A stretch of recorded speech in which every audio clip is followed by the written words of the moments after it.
I think in general, vegan food gets a bad rap for being boring and for having kind of weird substitutes in there to try to make it feel more like non-vegan foods. But if you look through cultures around the world, you will find naturally vegan dishes that are bursting with flavor and super delicious. So today we are looking at 5 vegan dishes that don't use any meat substitutes, but rock on their own. So let's get started with a dish from Brazil.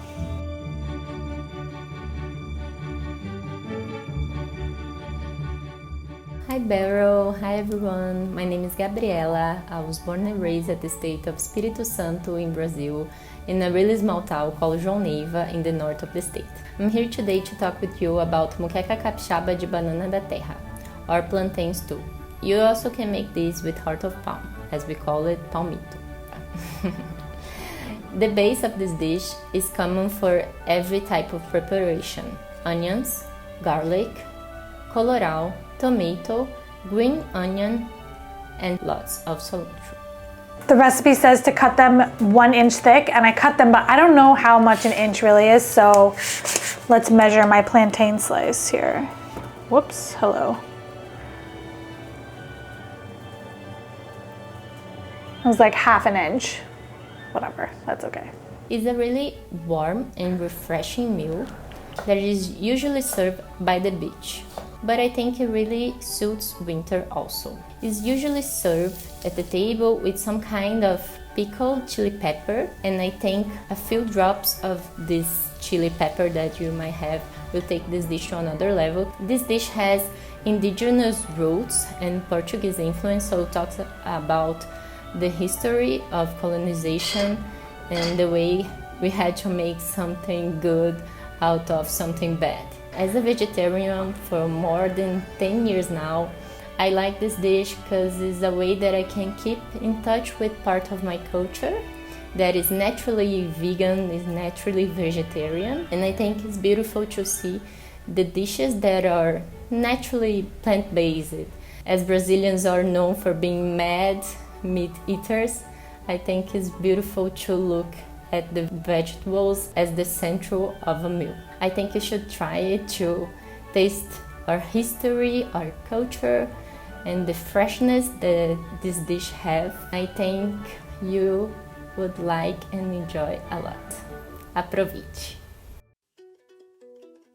I love a dish with plantains because plantains are something that I was honestly kind of introduced to through this channel. I'd never really eaten them before, and turns out that I love them. I also really like hearts of palm, so I like the combination of the two in this like soup stew.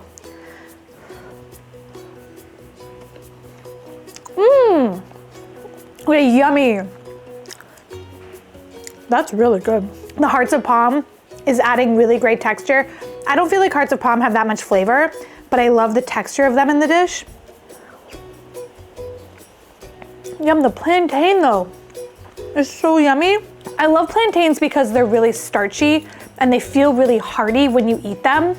This tomato-based broth is so flavorful. I'm glad that I used the vegetable stock when I cooked it. So I'm gonna add a little bit of vegetable broth now instead of water, just because I have some left over and I just think it's gonna add a lot more flavor. But if you don't have vegetable broth and you wanna make this at home, you can just use water. I think it would have been really good with water, but adding the vegetable stock just added another layer of flavor that you just can't get with water. I like that we have a vegetarian/vegan dish from Brazil because Brazil honestly is known for being very meat heavy, right? And so it's nice to see dishes that are naturally vegetarian or vegan coming out of countries that are known for their meat dishes as well. I think that it shows the diversity within that cuisine and that there's more to it than just the stereotype of what we might think. If you like plantains and you want to try a dish that has lots of different textures, lots of flavors, includes hearts of palm, because we don't eat enough hearts of palm these days, if you ask me, I think this is a dish that you should go for. It only took about a ½ hour to make, so it was simple. There wasn't much prep. Like, I'm singing the praises of this dish. I highly recommend it. I loved it. It gave me that first gut reaction of like, ooh, which is always fun when you're trying something new. I've got a little time to kill, so I'm gonna play a game, June's Journey, who is the sponsor of today's episode. June's Journey is a murder mystery game that takes place in the 1920s that you can play on your iPhone or iOS device and on PC. It's free to download. And the puzzles really remind me of I Spy books back when we were younger, where you have to find hidden images in a really colorful setting. They do add a little bit of extra zing by putting a timer on screen, so you have to find things as quickly as you can, which is actually really exciting to do. Ah.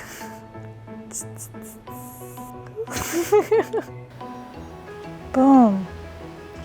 Yes.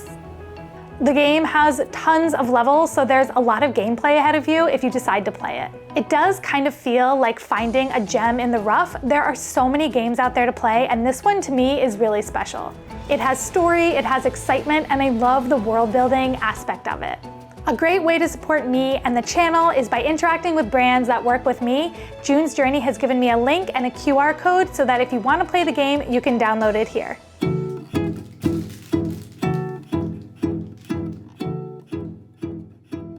Hey Beryl, my name is Lara and I live in Germany, but I'm both German and Turkish. The dish I want to share with you today is called Zeytinyağlı Taze Fasulye, and that means fresh beans with olive oil.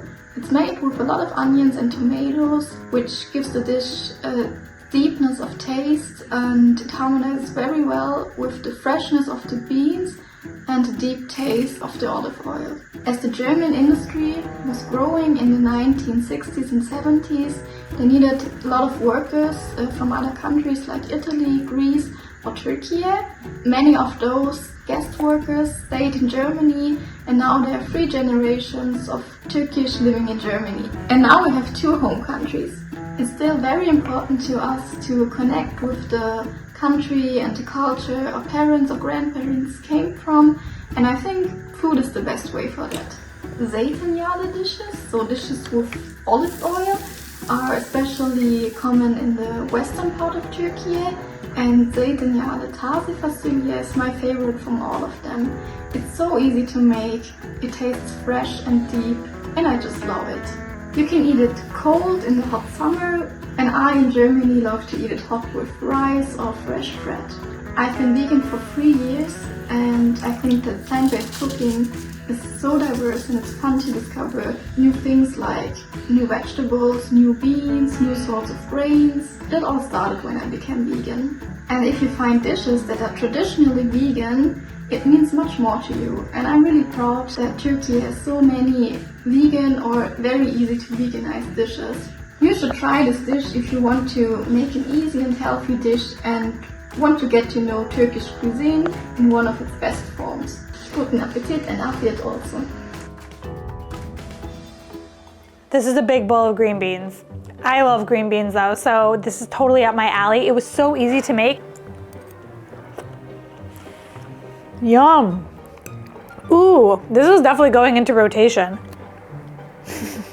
It's very fresh and vibrant tasting. The tomatoes are really bright, and the tomato paste makes sure that you have a good tomato flavor, because sometimes tomatoes, especially in the winter, don't really taste like anything, but the tomato paste makes sure that it tastes very tomatoey. The onions are giving a little bit of sweetness, and then in general, the green beans are definitely the star of the show. They are soft, but not too soft. I think cutting them in half was the right way to go. You can use broad beans for this, but broad beans are just not in season right now, and green beans are a really good substitute. I think that this is a dish that anybody would like, vegan or not, for sure, because it's a beautiful green bean dish. It comes together so easily, so next time you need a side dish for your main meal, like, make this. Definitely make it.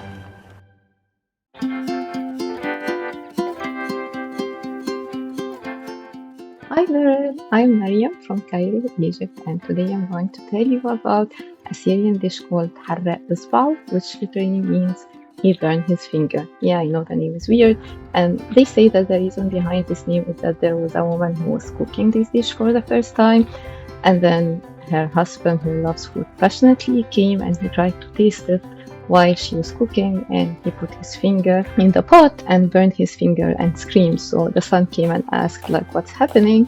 And the mom said he burned his finger. The son thought that this is the name of the dish, and this is how the name came to us. I actually learned about this dish from a Saudi friend with Syrian roots back when I was living in Saudi Arabia. Harrak Esbao is a beautiful mix of black lentils and pasta, cooked in a thick, rich base of tamarind, pomegranate molasses, and olive oil. And then you add like a fragrant blend of parsley and garlic, which gives it its special aroma. and then you garnish it with pomegranate seed, parsley, fried bread, and onion. Oh no. So altogether it becomes like a colorful warm dish that looks like a festival on people. I personally love this dish for like so many reasons. Flavor wise, it's like a festival of flavors, so the sweetness and sourness of pomegranate molasses and tamarind together makes it special, and also the special aroma of parsley and garlic, and then you have like all the colors of pomegranate, onion, flatbread. For me, cooking is an act of love, and I love cooking this special dish for people that I care about. I'm not vegan myself, and for me it doesn't matter like whether a dish is vegan or not. What matters is the taste and the memories behind it. And yes, naturally vegan dishes are very common in Egypt, not necessarily because of vegan rules, but because like vegan dishes are way more affordable than dishes with beef, and many dishes can be cooked with or without meat. I think everyone should try Harrak Esbao. This is comfort, warmth, and the festival of flavors in each bite. I really like the story about how this dish got its name. Super cute. Visually stunning. This is so beautiful. I am not looking forward to completely messing it up, but I am looking forward to trying it. So, right in the center. I want some pomegranate, and I want some of these homemade chips.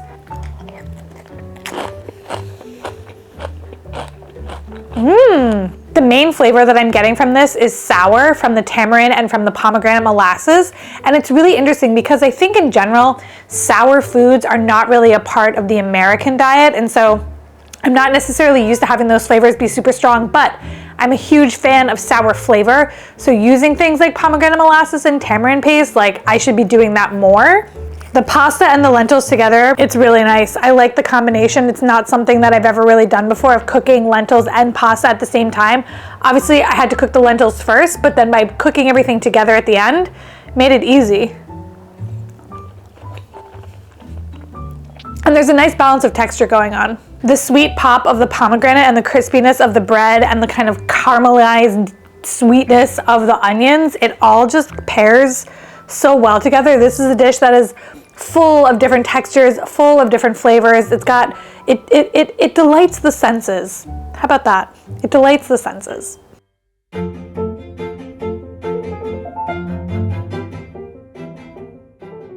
Hi Beryl, my name is Mariam from Greece. I live in a city in the north of the country. My vegan suggestion for you is Gemista, which are simply stuffed vegetables. The most common used are bell peppers and tomatoes, but I prefer them with Florina peppers and eggplants. As for the filling, there are two basic versions. This plant-based one with rice and veggies. I love veggie heavy dishes like this one, but the prep is so intense. That was so much prep, so much chopping. My workstation is not very clean right now. It's very not Top Chef of me. I've been watching a lot of Top Chef, so I'm like, gotta keep my workplace clean, but no, I did not do a good job at that. I'm tired. Now it's time to assemble. For this, we're using round grain rice or short grain rice. It's the same thing. You can use arborio rice, which is used for making risotto. We are using sushi rice, which is another short grain rice that will work really well for this recipe. The majority cooks it during summer, I believe almost every week, as then the ingredients are super fresh from local fields and plentiful. This goes here. These go here. Potatoes get in there. The Mediterranean diet includes mostly plant-based recipes, so I think this is a good example for someone who follows a vegan diet or just wants a healthy choice. Enjoy! This is a big old plate of food between the two peppers, the potatoes, the only half an eggplant. We ended up cooking the rest of the filling with some vegetable stock and making a really delicious rice dish. But in the recipe, I think I will half the amount of filling because there was just so much filling. Anyway, okay, let's try this. That's so good. That stuffing is so good. And with the creamy eggplant, the balance of the two together are delicious. The tomato paste is really good. The hit of salt is actually the right amount of salt. I did a little bit of finishing salt at the end just to like amp it up a bit because, you know, like with rice dishes, you always need a little more salt than you think, or at least I do, because I'm a salt lover. Let's go back for seconds, please. The stuffing is just like amazing. It's like, it almost like doesn't matter what vessel you put it in because the stuffing is so good. The rice is really soft, but has a little bit of bite still. It's cooked perfectly, and having it in the oven gave it like a little bit of toastiness. And it's very delicately spiced because the only spices that we really used were salt and pepper and tomato paste. Well, tomato paste isn't a spice, so just salt and pepper. And that's very traditional of Greek cooking. I feel like when you eat Greek food, you really feel like you're tasting the garden. And this dish is no different than that. Like, it feels like a fresh bounty of vegetables, and I love it for that. I'm just going in for some of the rice. Oh yeah. It's worth it to make this rice alone. Like, if you don't even want to stuff it in anything, you don't have to. Just make the rice dish because it's delicious. Finally, all my nuts going to good use. Hello, my name is Morvah and I live in London, England. The dish I want to share is a nut roast recipe, a quintessential British vegan classic. Nut roast is essentially a savoury loaf made from ground mixed nuts with the addition of ingredients like onion, herbs and other seasonings added for flavour, and a binding ingredient like breadcrumbs and a liquid stock. A nut roast is both very tasty and nutritious. It is also the perfect alternative to a meat centrepiece as part of a roast dinner, which is of course a British staple dish. I'm using 4 different kinds of nuts for my nut roast, and I can't say nut roast without like it seeming nut roast. Anyway, I'm using 4 different kinds of nuts for my nut roast. And finally some good use for all these nuts because I don't eat nuts. So of course choosing a nut roast is to challenge myself to try something new that I might not like. I am using pistachios, pecans, almonds, and cashews. It's simple to make, has a rich umami flavour and is hearty and filling. It also goes perfectly with the classic roast dinner sides of roast potatoes, vegetables, gravy, and maybe red currant jelly and mustard if you like them. This is what we're looking for. It's quite fine. Quite fine indeed. I include Marmite in my recipe, which I think makes it even more of a showcase of British vegan eating. I've never had Marmite before. This is my first time experiencing. That smells strong.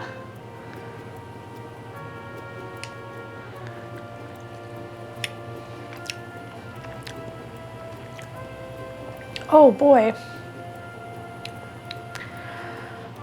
I have a very open mind when it comes to trying foods.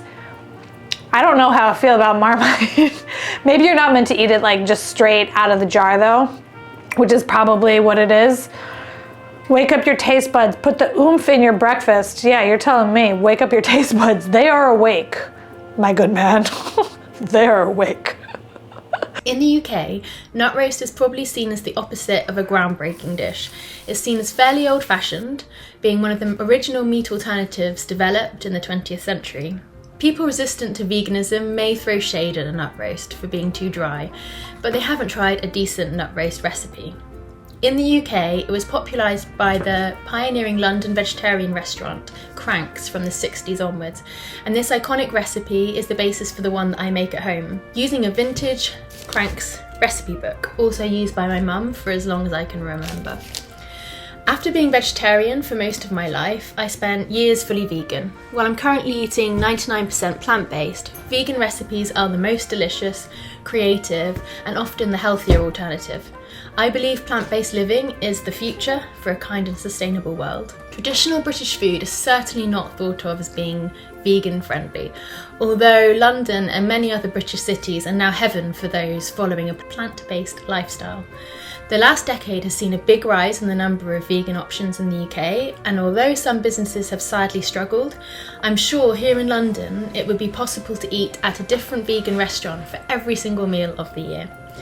Try this if you want a classic, nutritious dish that you can serve alongside your favourite sides. We're finishing with what feels like the most stereotypical of the dishes for a vegetarian vegan episode, a nut loaf. Nut loaves are famous, which is why I decided to include it, and I've never had one before, so let's see. As someone who doesn't really like nuts, let's see how it is. Oh, honestly, it's actually not that bad. I thought it was gonna be really dry. It's not dry at all. We did a combination of 4 different nuts. The pistachio flavor is pretty strong to me, and I like that. I do like pistachios. I think I kind of like this. I was thinking like there's no vegetables in this, like what is this gonna be like? I had no concept. I guess the Marmite is adding that kind of umami flavor to it that I'm enjoying. When I had the Marmite on its own, I did not enjoy it. I'm not gonna lie, that was a lot. Oh boy. But mixed in with this, I have no problem. It tastes really good. And then the onions are just like have a subtle sweetness. I never thought that I would say this, but apparently I love me a good nut loaf. Because this is like good. You know what it tastes like? It tastes like stuffing. It tastes like stuffing. That's kind of why I'm liking it. Oh, there was bread in this too. Maybe that's why. But yeah, nut loaf. Who knew? That's gonna be the new tagline for nut loaves everywhere. Who knew? I hope you enjoyed this episode and found some inspiration for the coming week. Let me know in the comments which of these dishes you would try first. Definitely try the green beans. They were amazing. A big thank you once again to June's Journey for sponsoring this episode. Don't forget you can download the game using the link in my bio. Don't forget that all the recipes are always on my website, beryl.nyc, and like and subscribe. It helps support the channel. Until next week, I'm leaving you with another one of our vegan episodes, and I'm leaving you with a potato episode. I will see you all next week. I do this every time. I say week too many times. I'll see you all next week.